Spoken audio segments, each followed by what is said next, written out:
What was your initial reaction to the news that Prince Harry and Meghan Markle were stepping back and moving to Canada? Well, I was shocked, but not surprised, if that makes sense, because quite honestly, it's been looking that way for a while. You know, when the baby was born, they named it with no royal title, and that to me suspected that that's the course they wanted to go. And I mean, Archie Harrison, Mountbatten Windsor, you know, was the name, and nothing to do with the royal family. So I suspected that that was a lot to do with Meghan's thinking. The other thing is that they've been away for 6 weeks, and there's not been a peep out of them until they posted a picture at Christmas of them with their baby. And nobody seemed to care. There was no, I remember checking with the editor here, and he said, we've had no pictures, we've had no stories come out of that place. So they're obviously working out a system where they could work and live in Canada and maybe pop up and down to California when it suited them. What do you think is behind the move, and who out of the two of them is more responsible? Well, I think that, you know, I just go back a bit. I mean, Harry was the most popular member of the royal family as far as this newspaper was concerned. And as far as I was concerned, if you went on a tour with Harry, it was fun. It was, if he was kidding Usain Bolt, or he was dancing in Bob Marley's back room, whatever he was doing, it was fun. If he was playing rugby with children on Copacabana Beach, or he was visiting sick children in a Barbados hospital, Harry turned it into fun, made the children laugh, made the children... And all along he's been like that, and he's been an absolute joy to work with. In fact, every day, you just couldn't take a break because some moment there'd be something that happened which would make the papers the next day. And he turned from that into a really miserable person, I must say. I mean, the last tour they went on to South Africa, at the end of the tour, which was a very successful tour, they both did an awful lot of things. Prince Harry went to the minefields where his mother walked, and you know, Meghan did a lot of things with children, and they danced with the people, and it was a great tour. But at the end of it, announced he was suing a newspaper. They announced they were suing a newspaper. Well, you know, that just sent the whole tour flat, and the whole mood went downhill. So you can't behave like that, you know. And the other thing which is really annoying is that they decided not to go on the royal rota, so they don't get the photographer and the reporter that's chosen for them. They say, we don't want that, we only want to deal with that person or that person who write nice things about them. Well, that just won't work. In the end of the day, stories will come to the papers and they will be held to account. And if they take private jet flights for holidays when they're talking about saving the environment, they will be held to account for that. And if that offends them, they'll then, maybe it's time they went to America. But do you think Americans are going to do that, or the Canadians are going to do that? Of course not. They'll be watching them just as closely. How fair do you think it is to say that this has been driven by Meghan? I think you've got to look. Harry was the greatest of all the royals as far as we were concerned, and he suddenly turned into probably, as I say, the most unhappiest and difficult to work with. And there's only one common denominator in that, is when he got married. Now, he thinks that the media criticism of his wife has been unfair, and some of it has been unfair. But then his father and Diana suffered that. His father suffered more after he divorced Diana. They didn't run away to America. They didn't run off and hide. He just faced up to it. And as he said, Prince of Wales, he said, that history will judge me, and it has done. And his approval rating's is soaring now because of what people see the work he's doing.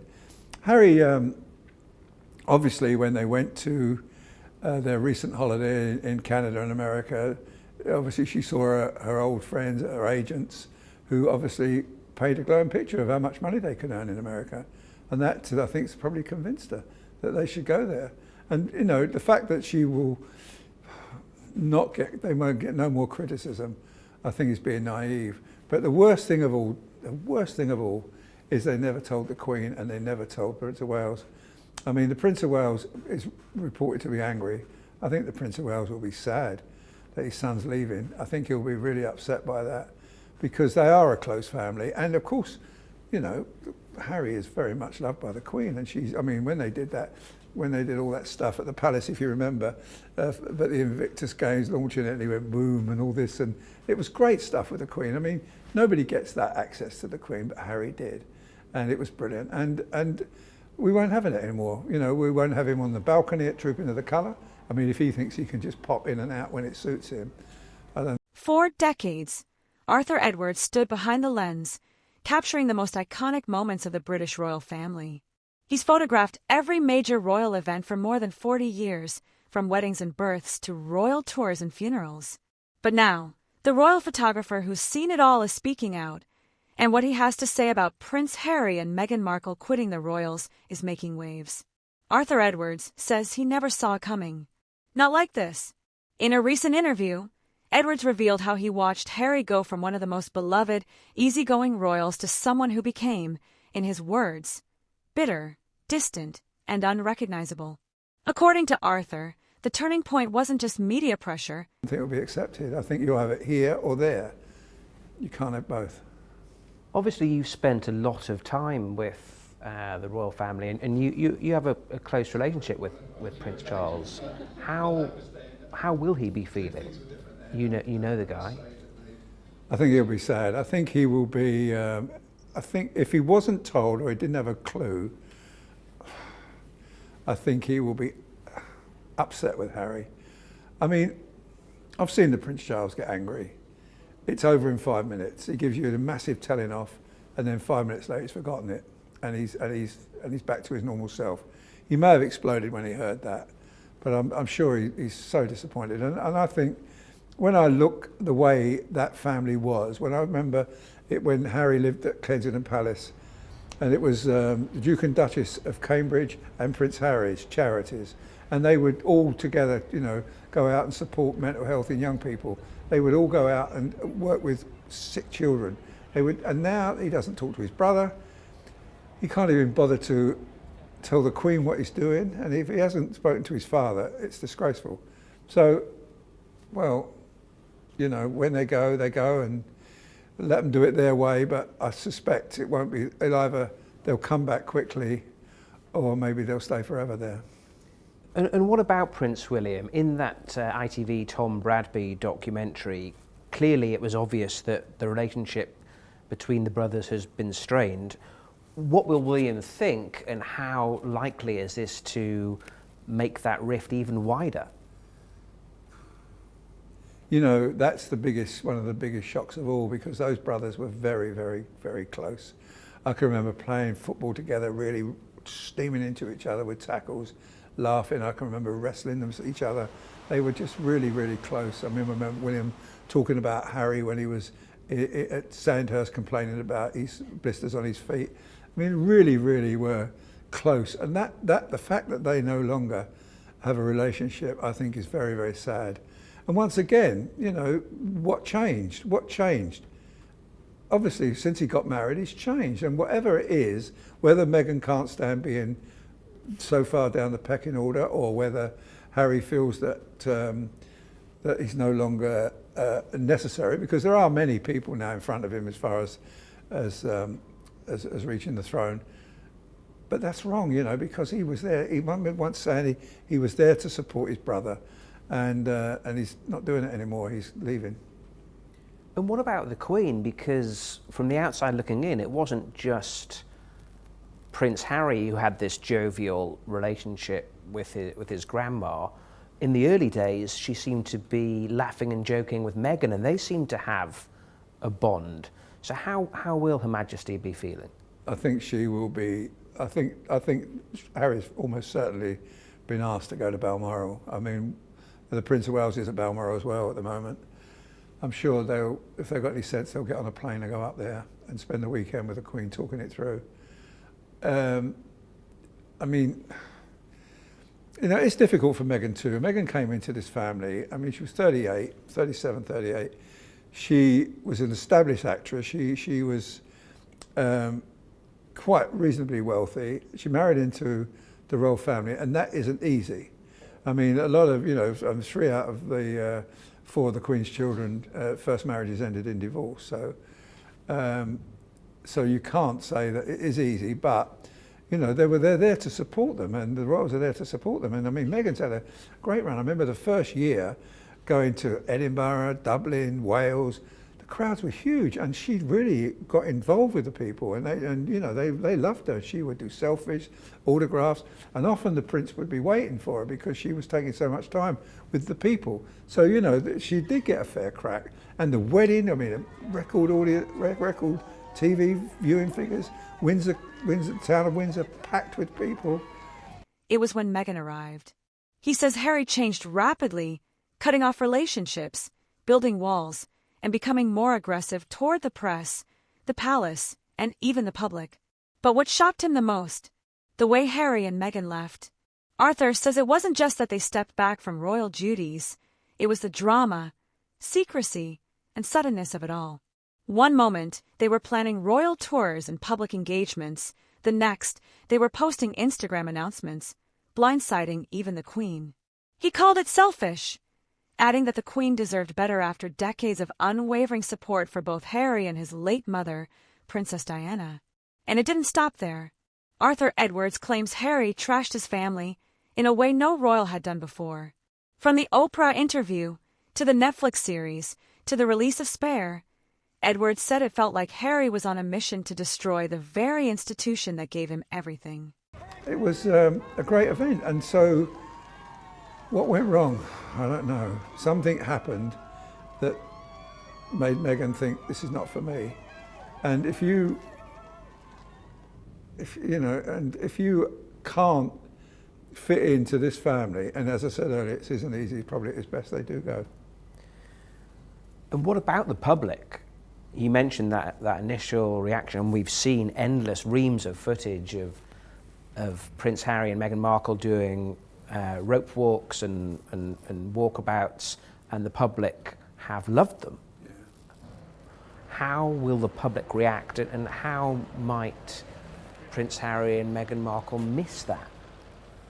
I've talked to a lot of people over the last few weeks and asked them what they think's wrong, and everybody says Meghan. Nobody says it's the media, nobody says it's racism. I don't see any racism. I've never seen any racism in our paper towards Meghan. I don't see that at all. I see people embrace them. I see people want to come and look at them, photograph them. And Harry's, when he's on his own, I remember recently being in Luton with him at a school. He was fantastic with the kids there, absolutely fantastic. In fact, I took one of the best pictures ever of Harry with all these kids hugging him. And it was good stuff, and that was what Harry I remembered. And he was just engaging, but when you think that he would all take us after a royal tour to the pub, all the media, and pay the bill, and now all he does at the end of a tour is announce that he's going to sue a newspaper. After a very successful tour, you have to tell yourself who's advising him, who's telling him. Certainly not Buckingham Palace, certainly not Clarence House. Only be one person, and that's Meghan. And this guy seems to have, for a lot of people, the best job in the world. He has all of the privilege, and really, in comparison to Prince William, none of the responsibility. Yeah, exactly. And a member of the royal family is a unique position, especially a senior member like Harry, where he's done so much for this country. He went to war. He's brought the Invictus Games into a national event now, honouring these servicemen that were injured. What he's done for Wellchild, what he's done for the Centre Bali in Lesotho. I remember going there with him. I remember going to a night school there with him.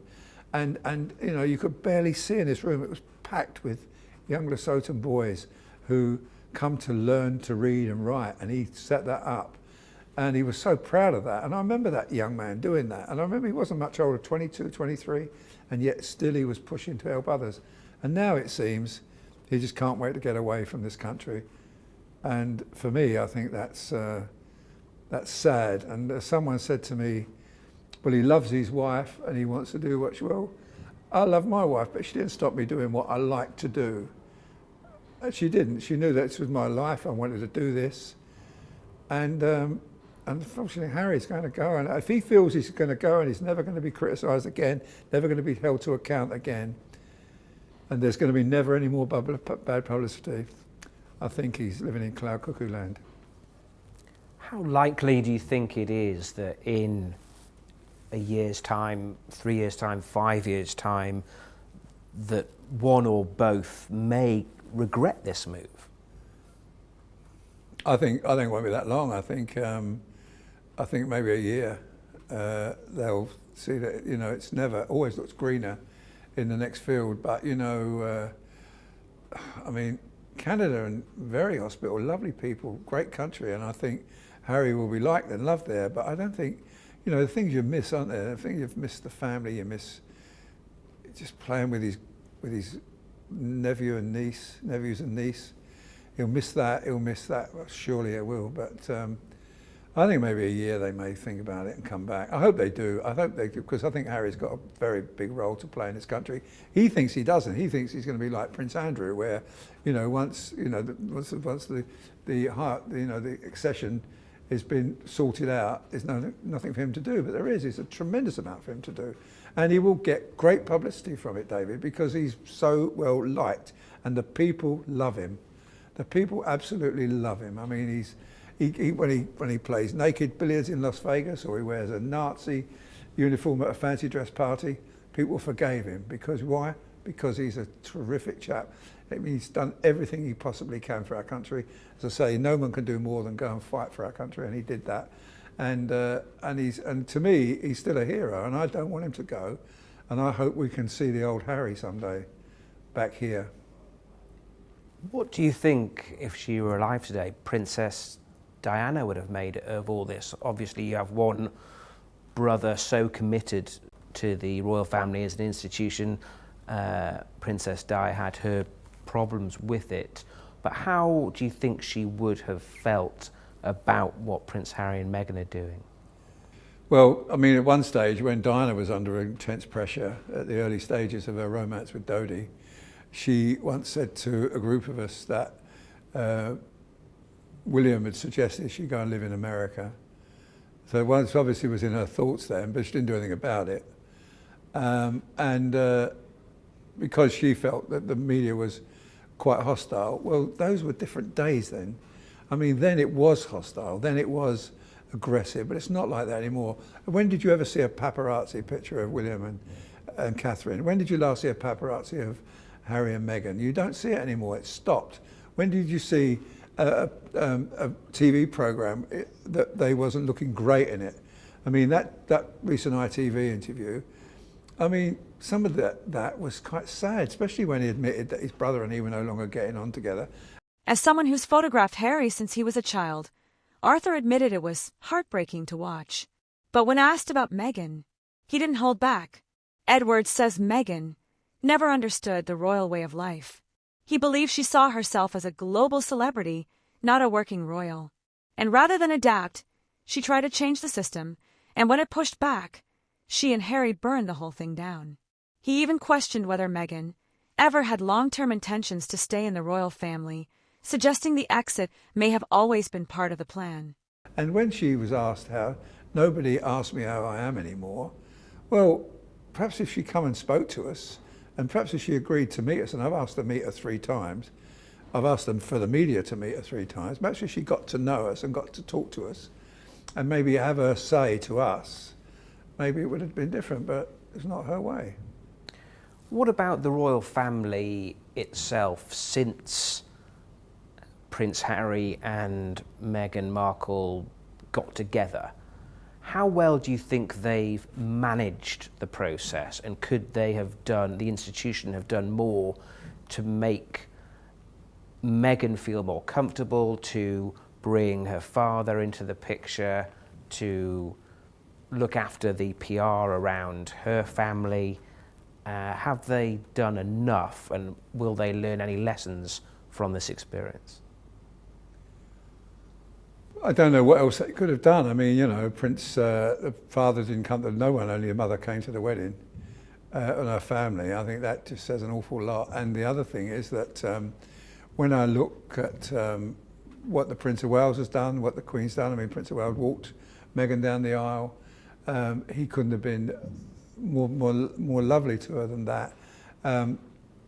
the Queen, as you say, they've garden parties, they're laughing and joking together, and you know, and she is very engaging. When I listen to her talk and to people, I mean, she's brilliant. I mean, she's a great actress, and I just feel a lot of the time we see a lot of the actress and we don't see the real person, and the real person probably came across a bit in that Tom Bradby interview when she looked incredibly sad.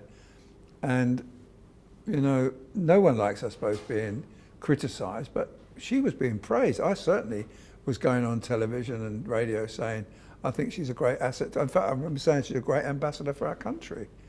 And it all turned round after that baby was born. And then suddenly, we don't know the baby's born for hours after it's born. We're led to believe it's a home birth and it was born in a hospital. And that was probably planned all along.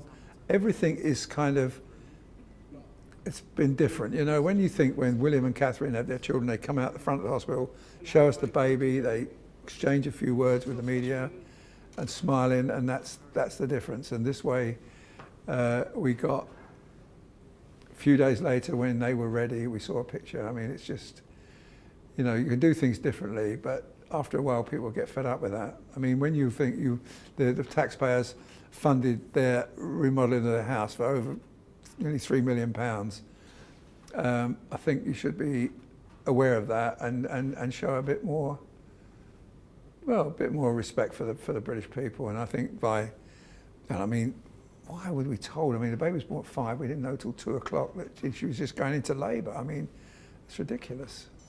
You mentioned millions for the renovation of Frogmore. How do you think the couple will adjust to, in inverted commas, real life? It's not going to be like the average person's real life, but still, it's going to be lacking some of the trappings of royal life. Yeah, well, I don't think the Canadian taxpayer is going to fund a new home for them. Certainly not. I think there'll be uproar over that. I imagine they're having to pay for the security of the couple because, after all, you know, Harry is a senior member of this family, a royal family, and he does need protecting, and so does she and their baby. But I think I just think Harry will miss it here. I think he will miss. They say they're coming backwards and forwards and they're going to do royal duties, but I don't see how that can work. You're either here or there. And either they love it there and stay there, or they decide they made a mistake and come back. I don't know. But I hope he comes back.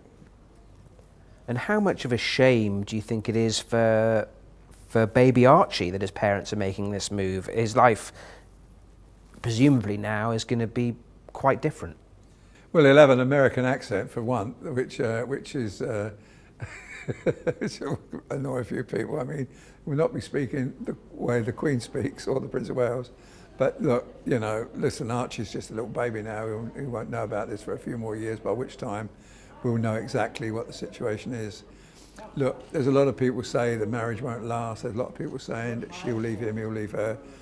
I think they looking at them, they're a couple very much in love, and I think he's trying to accommodate her wishes, and I think she's thinking it may well work, it may well do, but I think he should have had I think he should get on the plane and talk to the Queen and his father. At least work out some sort of plan where maybe they can come back and get engaged, but in public life here. But, you know, not seeing Harry on the balcony at Buckingham Palace with Trooping the Colour, not seeing him there for the Remembrance Sunday, people, after a while, will forget about him, will forget about her. And, you know, we'll probably see stories here and there, bits of gossip, and perhaps if she has another baby, but, you know, no one's that big, no one's that powerful, out of sight, out of mind. Finally, if you had the opportunity to speak to both Prince Harry and Meghan Markle now, what would be your message? I would say, look, give it a go if that's what you really want to do, because I would never stop any of my children doing what they wanted to do, but I would try and work out a plan where they could try it for a while, and if they don't work out, come back. Work out a plan where, I mean, I imagine Frogmore House will now just sit idle until they decide to come there. And who knows about all the people that work for them, probably they'll be fired. And I'd say to him, look, think about it. But obviously they have done. And I'd say, Harry, just go back to the way you were, because you were a star. You were certainly a star as far as I was concerned.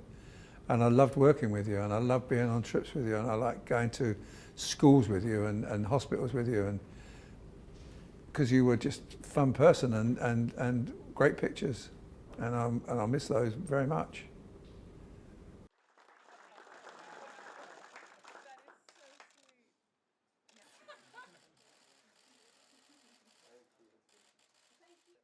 And his final words, they didn't just quit the royal family, they quit the country, the crown, and their duty. That's something I don't think the British people will ever fully forgive. So here's the big question. Did Harry and Meghan do what they had to for their own mental health and freedom? Or did they abandon an institution and a nation that gave them everything? Arthur Edwards has made his position crystal clear. What about yours? Let us know what you think in the comments.